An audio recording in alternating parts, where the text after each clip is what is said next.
Ekotobo tamaninga ya sherifu Awunyanyere kalifa Osmanina ya sherifu Walejunye mogoba Ekotobo tamaninga ya sherifu Awalejo fama Awunyanyere kalifa Osmanina ya sherifu Walejunye mogoba Ekotobo tamaninga ya sherifu Walejo fama Awunyanyere kalifa Osmanina ya sherifu Walejunye mogoba Ekotobo tamaninga ya sherifu Walejunye mogo Awunyanyere kalifa Osmanina ya sherifu Walejunye mogoba Ko ala daiga sirfiya ina sherifu Walejo fama Ko ala daiga kera kanuna ya sherifu Walejunye mogoba Ko ala daiga Qur'an donina sherifu Walejo fama Ko ala daiga hadisa donina ya sherifu Walejunye mogoba Ekotobo tamaninga sherifu Walejo fama Awunyanyere kalifa Osmanina ya sherifu Walejunye mogoba Ekotobo tamaninga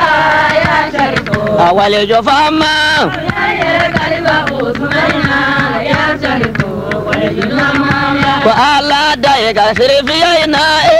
sherifu Walejo fama Ne ko ala daiga Qur'an kalana ya sherifu Walejunye mogoba Ko ala daiga Qur'an donina sherifu Walejo fama Ko ala daiga hadisa donina ya sherifu Walejunye mogoba Ala daiga fi kukalana sherifu Walejo fama Ala daiga na ukalana ya sherifu Walejunye mogoba Ala da taure takalana sherifu Walejo fama Ala daiga balaga donina ya sherifu Walejunye mogoba Ekotobo tamaninga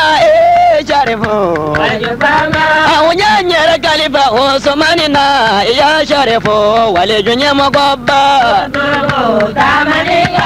ya sherifu Walejo fama Awunyanyere kalifa Osmanina ya sherifu Walejunye mogoba Ekotobo tamaninga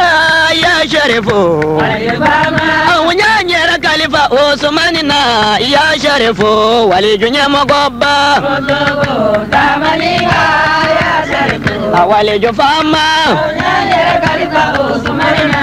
ya sherifu Walejunye mogoba Ko ala daiga bama ko sigila sherifu Walejo fama Ko ala daiga fana janyola ya sherifu Walejunye mogoba Ko ala da barawile janyola sherifu Walejo fama Ko ala daiga se ku janyola ya sherifu Walejunye mogoba Ko ala daiga moti janyola sherifu Walejo fama Ko ala daiga nyono tagala ya sherifu Walejunye mogoba Ko ala daiga mulodo janyola sherifu Walejo fama Ko ala da kolodo ku janyola ya sherifu Walejunye mogoba Ekotobo tamaninga ya sherifu Walejo fama Awunyanyere kalifa Osmanina ya sherifu Walejunye mogoba Ekotobo tamaninga ya sherifu Walejo fama Awunyanyere kalifa Osmanina ya sherifu Walejunye mogoba Ko ala daiga Qur'an donina